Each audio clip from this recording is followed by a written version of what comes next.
Hey guys, it's Brijette with Sandy Seed Company, and I'm on the farm in Ramona, California, and in this video I'm going to be talking about growing Peruvian ground cherries, an easy to grow, super fun plant that kids will love harvesting the berries of.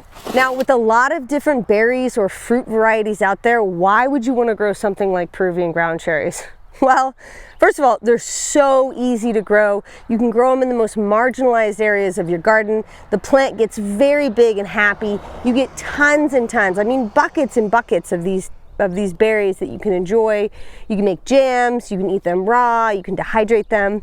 They're really one of the most prolific berry producing plants that really don't take a whole lot of extra love, and they're drought tolerant. All right, so if you watch this whole video, you're gonna see how you can take a seed pack and plant it in the ground and be able to get a plant that's gonna grow for many, many years in zone 9 and 10, frost-free areas that is, and thrive and give you tons and tons of fruit that you can use in the kitchen. So Peruvian ground cherry seeds are relatively easy to start, with the exception that they're small seeds.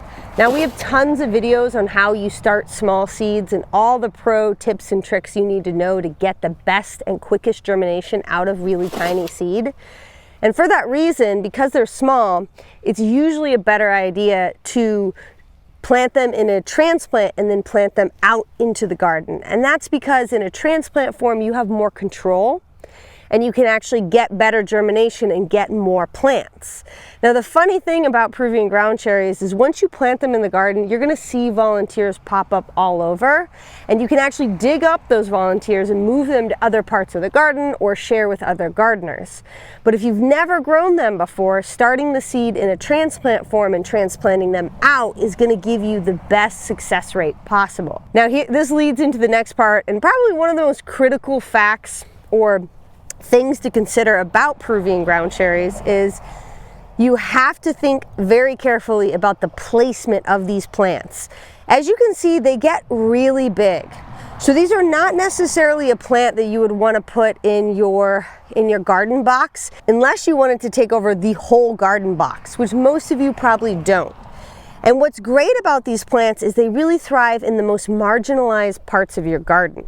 So we actually have them here on the farm at the closest part of the farm to the road, because the soil up here is the worst. And we know that this plant is gonna stay in the ground for many years. So we picked a permanent spot to put it, an area where it can grow wild, and it's literally the last row on our farm. And the reason why is if we plant this in between other crops, it will eventually just take them over. The plant gets really big, and we've actually come in here in the last couple weeks and pruned this. And funny, we pruned it with a shovel. We basically came in with a flat-headed shovel and just basically cut down the sides of the plant to get it more compact.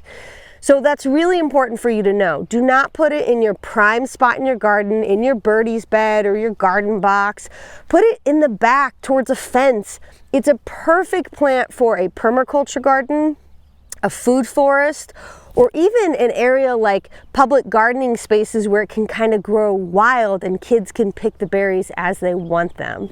Okay, so when do you actually plant these? Well, in zone 9 and 10, they're pretty easy to start all year round, but you're gonna get the best success rate, and it's gonna be the easiest to start these in the cool winter months. Then you can plant them out into the garden when the threat of any frost is gone. So either early spring, or even if you plant them in late winter, but you expect that you might get a little bit of frost, a little bit of row cover is all it needs to protect these guys from colder temperatures.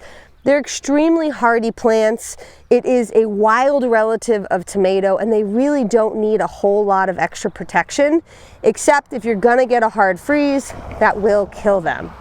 Once you plant them out into the garden, as the days get longer and the temperatures get warmer, these guys are gonna boom and grow so big, you're gonna see hundreds and hundreds of blooms on the plant.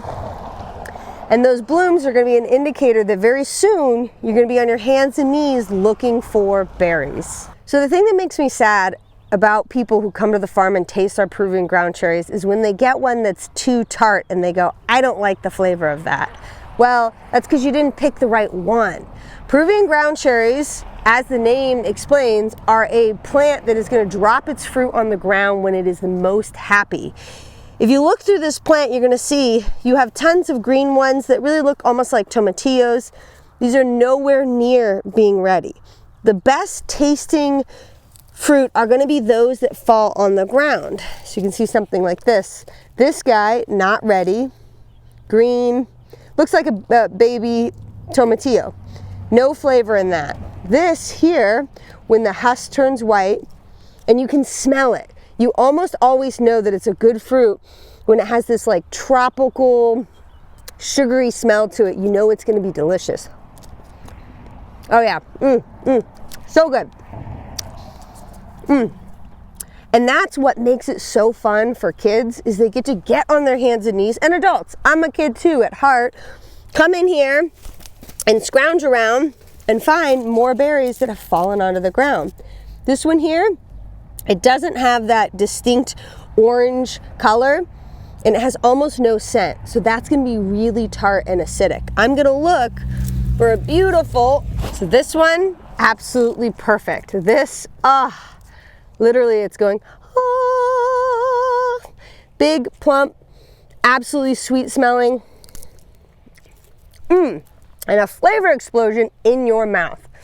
So, as I've demonstrated, you gotta take a little time to pick the best and the ripest ones, but these cherries are so delicious, and you should be growing in your permaculture garden, in your food forest, or on your farm in your garden for kids and adults to enjoy. We would love it if you subscribe to our channel so that we can hear from you. What other plants are you growing in your permaculture gardens, in your food forests, or what plants do you love that give you tons of fruit or produce that are relatively easy to grow? Comment on this video so we can hear from you. Or if you're growing Peruvian ground cherries, we want to hear from you how much you love them. All right, so if you've watched this whole video, you know how to plant the Peruvian ground cherry seeds, where to put them in the garden, because that is key, and how to harvest the berries for the optimal flavor and sugar content. So you can buy Peruvian ground cherry seeds on our website. They're relatively easy to grow, and one packet's going to give you tons of plants that you can share with other gardeners in your community, and you can love and enjoy the Peruvian ground cherry just as much as we do.